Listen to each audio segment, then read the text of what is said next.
Hello to the loyal companions of narrator of the ancient land. Welcome to the beginning of yet another step in our incredible journey into the heart of ancient Iranian history. A journey rooted in legends and stories that span thousands of years, each one unveiling a new layer of the glory and mystery of this eternal land. In this episode, as always, I'll be sharing excerpts from the book The Eternal Land with you. Alongside the narration, I've included historical images and short video clips to help bring the atmosphere and spirit of those times to life. But that's not all. Through this experience, I also want to help you improve your English listening skills. By following the stories, immersing yourself in the language, and hearing the words in context, this channel can also be a fun and engaging way to strengthen your English, especially for those who enjoy history and storytelling. If you enjoyed these stories and want this journey to continue, I truly appreciate your support. Don't forget to like, leave a comment, and most importantly, subscribe to the narrator of the ancient land. Now, are you ready to travel back thousands of years into history? Stay with the narrator.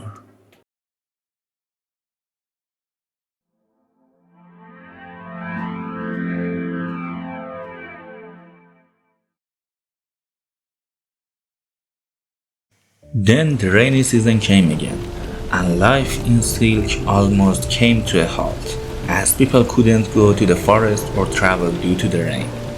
However, they were not in need of provisions, as during the rainy season there were so many ducks along the shores of the lake that they could catch as many as they wanted.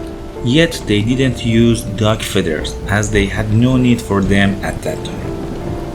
In later ages, when the skins of rare animals became scarce and agriculture had developed, people began using duck feathers.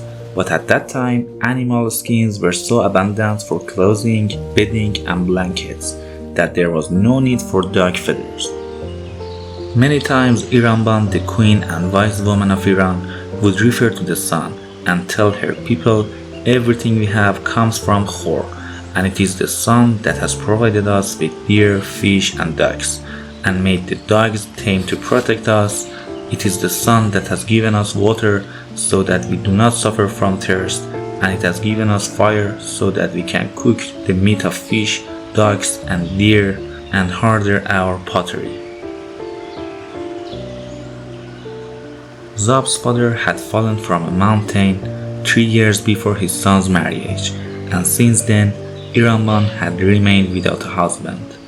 The reason Zob's father fell from the mountain was that there lived a creature in the mountains to the north of the lake that never descended from the mountain, but always lived on the rocks. Zob's father had no need for the creature to bring it back with him. His curiosity alone drove him to go up the mountain to catch the animal and bring it back for his wife and child. The ancient Iranians had called this creature the small cow.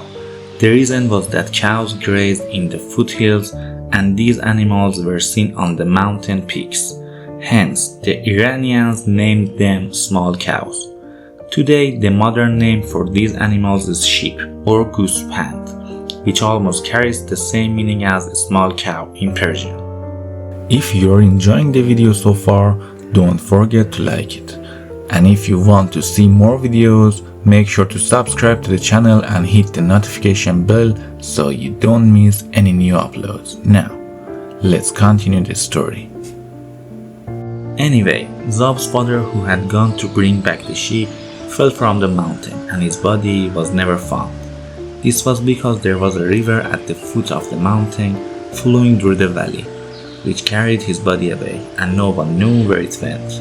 Some of the people of Silk, who were more familiar with the geography, said that the river into which Zob's father had fallen did not flow into the lake, but headed north toward another sea, and thus Zob's father's body must have been carried toward that sea. For 3 years, Iranban remained without a husband. After Zob married, he decided that it was time for his mother to remarry. Zob knew that all the men in Silk who were widowers meaning their wives had died, desired to marry Iranban. Marriage with Iranban brought no particular advantage, and the men simply wanted to marry her because of her beauty. At that time, the beautiful Iranian race had not mixed with other races, so the beauty of the men and women had not diminished. Preferring one man over another could cause resentment among those who were not chosen as Iranban's husband. Therefore, Zab invited all the widowed men who could marry his mother together by the lake in the forest. They selected trees that were equally tall, and with the presence of the men and women of silk, he asked the men to climb the trees.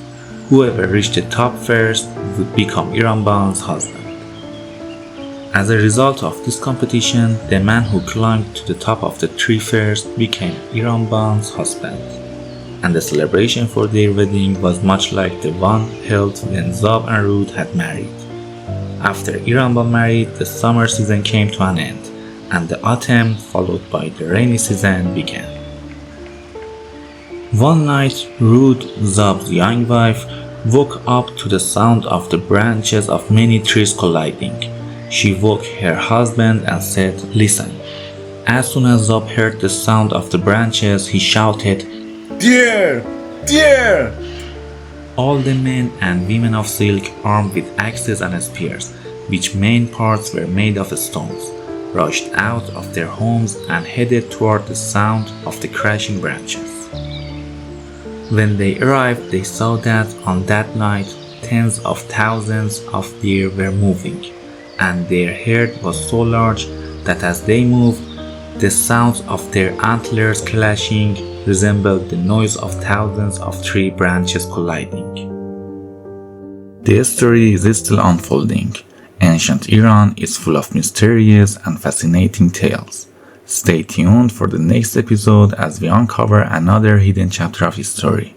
If you enjoyed this video, don't forget to like, leave a comment, and join the narrator for the next episode.